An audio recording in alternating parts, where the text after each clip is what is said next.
कई मौकों पर इस बात को खुदाई से रास्ता नहीं निकलेगा। ये खोदने वाले लोग सौहार्द को खोदेंगे। और पहले भी गलत था, क्योंकि जब हमारे देश में प्लेसेस ऑफ वर्शिप एक्ट पहले से मौजूद है और प्लेसेस ऑफ वर्शिप एक्ट इस बात की पाबंदी लगाता है कि किसी तरह की चीजों में इस तरह के खुदाई के काम न हो। लेकिन भारतीय जनता पार्टी जानबूझ करके इन मसलों को इसलिए उठा रही क्योंकि किसान के सवाल पर वो बात नहीं करना चाहती। अरे नीचे कर लो यार। भारतीय जनता पार्टी से किसान ये पूछेगा कि आपने तो किसान की आय बढ़ाने की बात की थी, लेकिन किसान आज भी तकलीफ और परेशानी में है।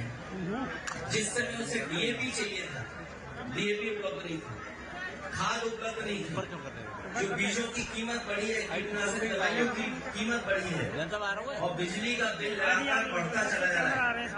जो सिंचाई से लेकर के तमाम इंतजाम थे वो सरकार करने में नाकाम रही है। और अगर फसल तैयार भी किसान कर रहा है तो उसको कीमत कहाँ मिलेगी, उसके लिए और जितने बड़े पैमाने पर बेरोजगारी बढ़ती चली जा रही है। 10 साल हो गए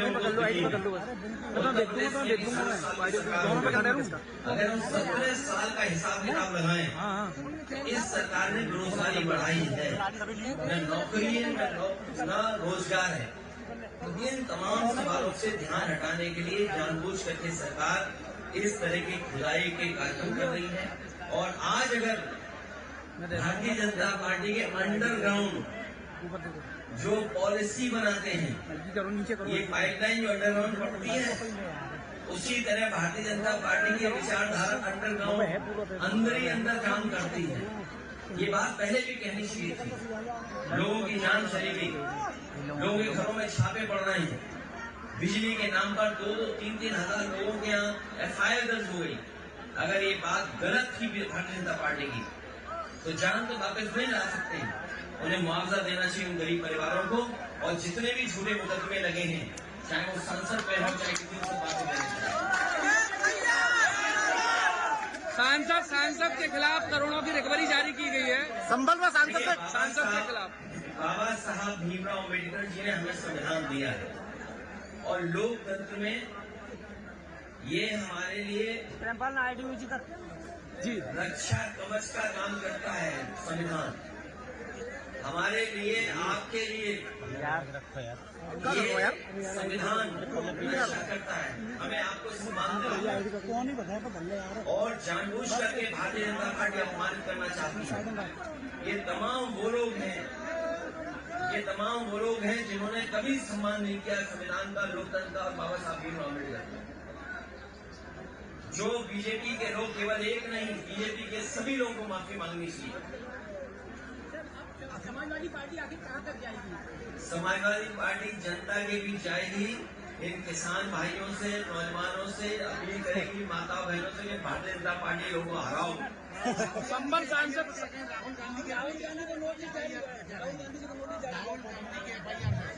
देखिए, भारतीय जनता पार्टी जानबूझ करके ऐसी बहस छेड़ना चाहती है देश में जिससे उसे लाभ मिले। वो लोकसभा परिसर की घटना है। कई बार लोकसभा परिसर में ऐसी घटनाएं हुई हैं जिसमें एफआईआर दर्ज नहीं हुई। आपको याद होगा लोकसभा में वो 1 करोड़ रुपए लेकर के आए थे और उन्होंने टेबल पर रख दिया था लोकसभा में। क्या उस समय एफआईआर दर्ज नहीं? प्रेमपाल नीचे करो, एक जेपीसी के माध्यम से चर्चा करके जो कार्रवाई कर रही है विधान लोकसभा के अंदर हुई। लेकिन ये जानबूझ करके भारतीय जनता पार्टी लोगों को डराना चाहती है। एफआईआर से, झूठे मुकदमों से कोई डरने वाला नहीं है। भारतीय जनता पार्टी आतंकवादी संगठन हो सकता है उन्होंने ज्यादा कह दिया हो, उन्हें ये लगा हो जो नफरत फैलाने वाला दल है। आप नफरत फैलाने वाले दल को क्या कहेंगे? जो दल ये जानता हो कि इस घटना के बाद लोगों की जान चली जाएगी, उस दल को आप क्या कहेंगे? केवल एक जगह नहीं, कई उदाहरण में देख सकता हूँ जहाँ पर भारतीय जनता पार्टी ने इस तरह नफरत फैलाने का काम किया। भैया संभल में मंदिर जगह जगह निकल रहे हैं और शहरों में भी ये स्थिति बनती है। ये फिरोजाबाद तो बहुत पुराना शहर है, यहाँ अगर खोद दो तो न जाने क्या मिले। कई ऐसे भाजपा के नेता हैं, उनके घर घुस जाए तो न जाने क्या मिलेगा उसके अंदर। भाजपा के नेताओं के भी घर घुस जाए तो न जाने क्या मिलेगा उसके अंदर। मान लो भगवान श्री कृष्ण को याद कर रहे हैं, 5000 साल हुए भी, 5000 साल ही हुए क्या स्वामी जी, कितने साल हो गए? 5000 साल की तो हम इतिहास जानते हैं। ये धरती 1 लाख साल से, और मनुष्य कब से आ रहे कब से जा रहे हैं, तो कहीं खोद दो के क्या न मिल जाए वहां पर। सर संभल सांसद जी पे बिजली चोरी कर कोई मुकदमा कर लगा। अरे पत्रकार साथी, जालौन में एक पत्रकार ने भारतीय जनता पार्टी के खिलाफ न्यूज निकाल दी, उसे कपड़े उतार दिए थे, उसे नंगा कर दिया। इस बात को नहीं कहिए, इस बात को नहीं कहिए, ये बिगाड़ में। ये देखिए, ये सब सोशल मीडिया का जमाना है। अब आगे की रणनीति क्या भैया? आगे ऐसा नहीं जो चीजों को मैं जानता हूँ, इन चीजों को कैसे फेस करेंगे?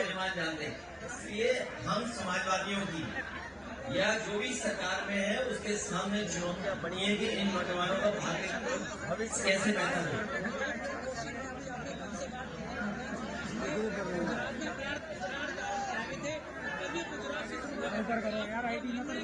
आपका इशारा मोदी जी की तरफ है, योगी मोदी। जो इतिहास है, जो पुराने जो सच्चाई, उसको हम और आप टाल नहीं सकते। तो सही तो बनना।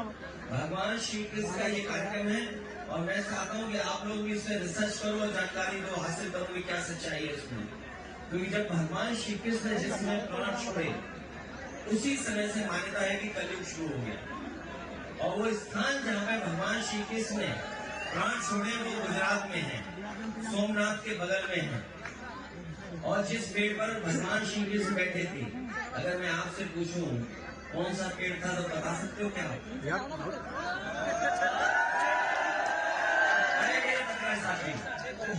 ये दिल्ली से इसको व्हाट्सएप में सवाल आ रहे हैं, बताइए आगे की रणनीति क्या भैया? 27 का प्लान क्या है?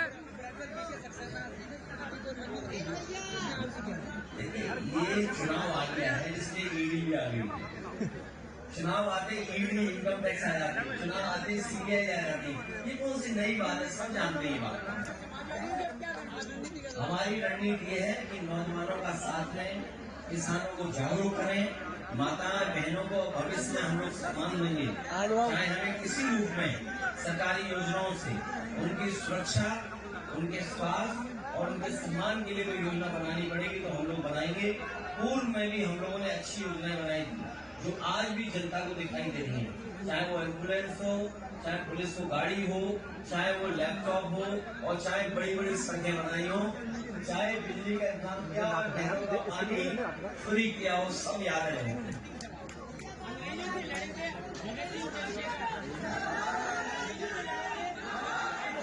समाजवादी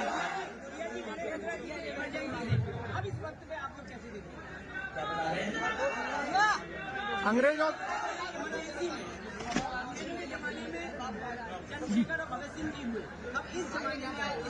नहीं, ये लड़ाई लगातार चलती रहेगी क्योंकि भारतीय जनता पार्टी ने बहुत बड़े पैमाने पर नुकसान किया है।